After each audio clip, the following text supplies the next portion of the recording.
Ce que je note sur les débats féministes aujourd'hui, quel que soit le courant pour le coup, là on ne peut pas trop me reprocher de les mettre tous dans le même sac parce que c'est un phénomène général qui caractérise vraiment l'ensemble du champ du féminisme, c'est de se concentrer beaucoup sur la sphère juridique et sur la sphère morale. Ça crée vraiment une sorte de médiocrisation de la gauche, en quelque sorte. Parce que si à chaque fois qu'une intelligence nouvelle arrive et essaie d'apporter une pierre à l'édifice qui ne soit pas complètement conforme à la doxa qui règne dans ce camp-là, on l'évacue sous prétexte que Génie Bassier ou autres éditorialistes ou intellectuels de droite trouveraient de l'intérêt à ce travail-là.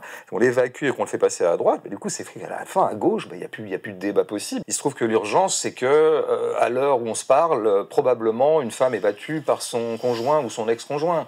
À l'heure où je vous parle, il y a un féminicide qui se passe quelque part en Europe ou dans le monde, et puis il y en aura un autre dans 3 minutes. Donc je pense qu'il y a aussi ça, et il y a parfois des petits accents que vous avez qui sont presque un peu paternalistes quand vous parlez des néo-féministes. Vous vous associez à Todd pour parler d'un féminisme un peu infantilisant, qui n'est pas encore arrivé à l'âge adulte. Moi, je pense que c'est pas trop ça le clivage. C'est pas, disons, vous qui seriez dans une grande maturité. Vous êtes très très mature dans votre réflexion, mais je pense pas que les néo-féministes en question soient immatures. Simplement, je pense qu'elles sont plutôt dans la temporalité un peu brève de parer à des urgences. Et là-dessus, je ne peux que m'associer, effectivement. Et elles sont entrées sur le marché du travail avec un écart de salaire colossal qui s'est progressivement réduit. Et ensuite, le capitalisme s'est aussi saisi du mouvement féministe lui-même, qu'il a, comme vous l'avez dit, tourné en allié ou en sorte en spectacle. Exactement, comme la RSE, comme la responsabilité sociale des entreprises, le greenwashing.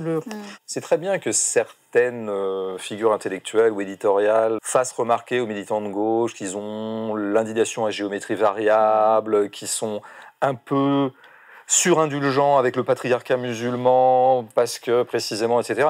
Oui, on constate aussi que ces gens-là, en général, ont le féminisme très sélectif. On le sait bien depuis 20-30 ans. À savoir qu'il y a beaucoup de gens qui se manifestent comme féministes à partir du moment où le bourreau est un musulman.